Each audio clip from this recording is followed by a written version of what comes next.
Baik, pada kesempatan pagi hari ini kita akan melanjutkan perjanjian-perjanjian penting dalam upaya mempertahankan kemerdekaan RI. Nah, ini menjadi salah satu materi yang penting dalam rangka ketika kita menghadapi tes, salah satunya SKD, CPNS untuk soal TWK. Salah satunya perjanjian-perjanjian ini yang mendasari dalam upaya mempertahankan kemerdekaan Republik Indonesia. Mari kita sama-sama mempelajarinya. Yang pertama, Perjanjian Kalijati. Ini perjanjian tambahan ya. Dilakukan pada 8 Maret 1942. Dilakukan di Kalijati. Ini diambil dari nama tempat. Nah, Perjanjian Kalijati sendiri ini merupakan agenda penyerahan kekuasaan ya Indonesia atas Belanda ke Jepang pada 8 Maret 1942 atau kapitulasi kekuasaan Indonesia dari Belanda ke Jepang.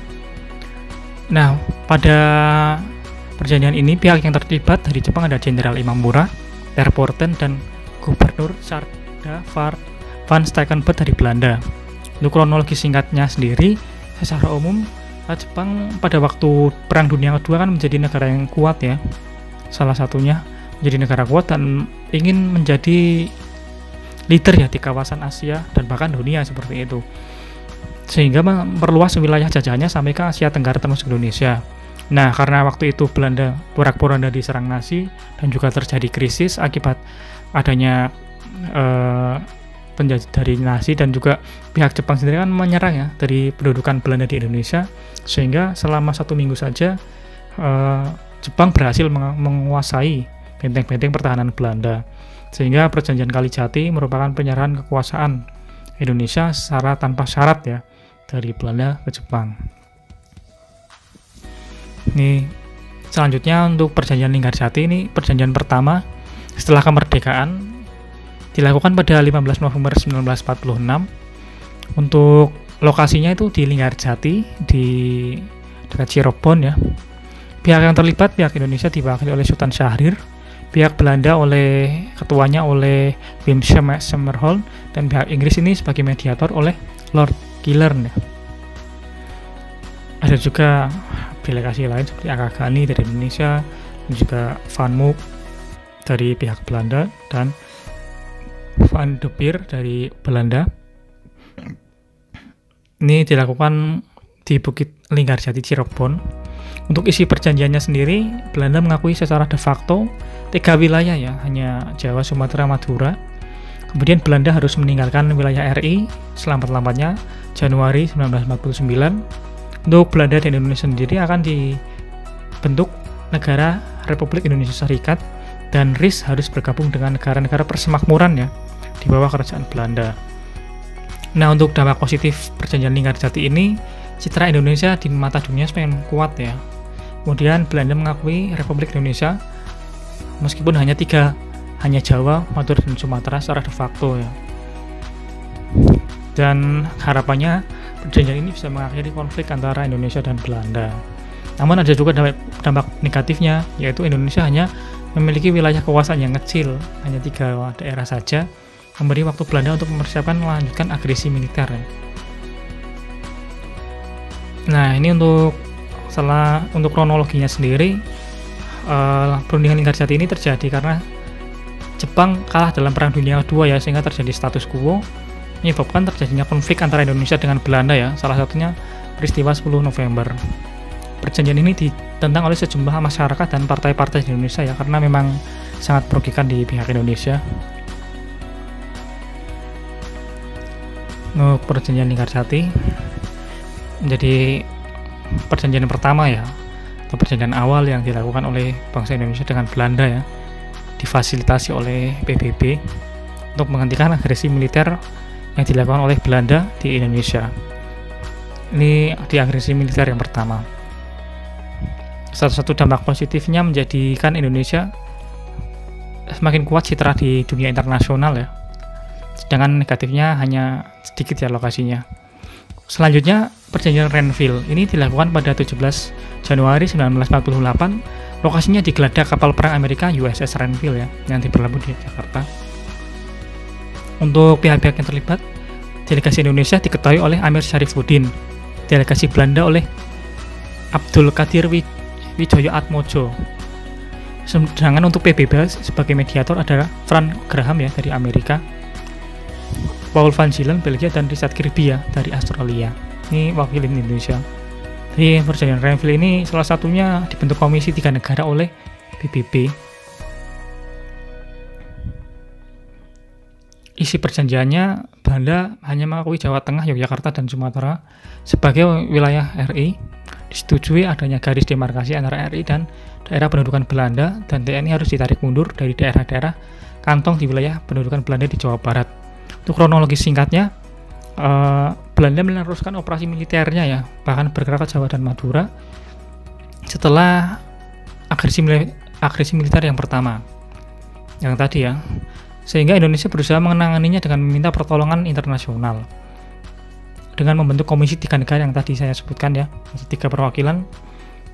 Kemudian dampak perjanjian Renville ini sangat merugikan bangsa Indonesia dan sangat menguntungkan pihak Belanda. Bahkan meskipun sangat menguntungkan, nyatanya Belanda malah mengingkari perjanjian ini. Pada 18 Desember 1948, pesawat D3 Dakota milik Belanda menerjunkan pasukan di Yogyakarta yang menandai adanya agresi militer Belanda yang pertama. Nah ini, mohon maaf, ini milik Belanda, penerjunan ke Yogyakarta menandai agresi militer Belanda yang kedua. Nah, perjanjian Ruyon ini salah satu dilakukan untuk menangani agresi militer Belanda yang kedua.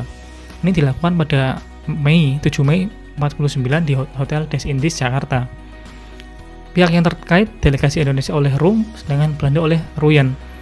Nah, isi perjanjiannya sendiri memerintahkan gencatan senjata ya, baik dari pihak untuk menghentikan perang gerilya, bekerja sama mengembalikan perdamaian, dan turut serta mengikuti konferensi meja bundar. Nah, sedangkan untuk perjanjian Rum bagi Belanda menyetujui kembalinya pemerintahan RI ke Yogyakarta, menjamin menghentikan gerakan-gerakan militer dan membebaskan tahanan politik ya yang ditawan.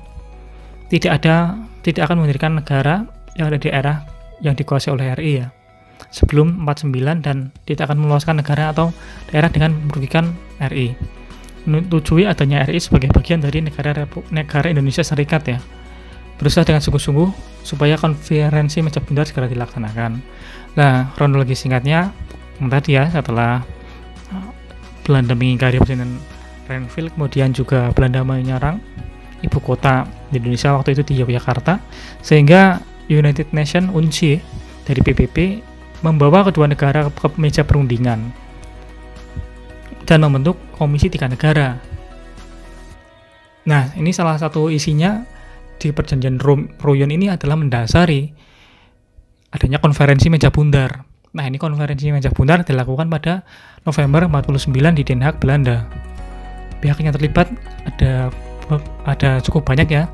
Salah satunya dari pihak Indonesia ada Muhammad Hatta, Muhammad Rum, Profesor Dr. Supomo. Untuk dari perwakilan BFO ya, Bijen Komfor Federal Overleg Sultan Hamid II. Ada dari Belanda Mark Seven, perwakilan Komisi PBB untuk Indonesia Tom Critchley. Isi perjanjiannya ini cukup penting. Belanda mengakui RI sebagai negara yang merdeka dan berdaulat, mengakukan kedaulatan paling lambat 30 Desember 49. Dan untuk masalah Irian Barat masih ditangguhkan ya 1 tahun setelah pengakuan kedaulatan. Antara RI dan kerajaan Belanda diadakan hubungan Uni Indonesia Belanda yang dikepali Raja Belanda. Kapal-kapal perang Belanda akan ditarik mundur dengan catatan beberapa korvet kapal kecil akan diserahkan kepada RI. Kemudian tentara kerajaan Belanda selekas mungkin ditarik mundur ya, sedangkan tentara kerajaan Hindia Belanda atau Kunil akan dibubarkan dengan catatan bahwa anggotanya yang diperlukan akan dimasukkan dalam TNI. Nah, kronologi singkatnya sendiri, dalam rangka mempercepat kedaulatan waktu itu masih diasingkan ya, pemerintah Indonesia setuju untuk segera mengikuti KMB, dan akhirnya pada tanggal 27 Desember 1949 Belanda menandatangani pengakuan kedaulatan ya oleh Ratu Juliana dan Menteri Willem Drees, Menteri Seberang Lautan, sedangkan Indonesia oleh Muhammad Hatta. Pada waktu yang sama di Jakarta, Sri Sultan Hamengkubuwono IX dan Wakil Tertinggi Mahkota Taha Loving juga menandatangani naskah pengakuan kedaulatan ya. Nah, dengan diakuinya kedaulatan ini menjadi tonggak sejarah yang penting ya bagi pemerintahan Republik Indonesia. Salah satunya sudah diakui secara de facto, secara keseluruhan, meskipun untuk Irian Jaya masih ditangguhkan ya. Akan dilakukan perjanjian, akan dilakukan perundingan lagi untuk penyerahan Irian Barat seperti itu. Karena waktu itu pemerintah Belanda beranggapan Irian Barat memiliki perbedaan etnis ya, sehingga dengan alasan tersebut menunda penyerahan pengakuan kedaulatan atas Irian Barat. Terima kasih, mungkin itu saja yang dapat saya sampaikan. Mudah-mudahan video ini bermanfaat dan mudah-mudahan penjelasannya ini cukup singkat dan mudah dimengerti ya bagi teman-teman. Semangat belajar, jangan lupa subscribe, like, and share jika teman-teman berkenan ataupun menyukai video ini. Terima kasih.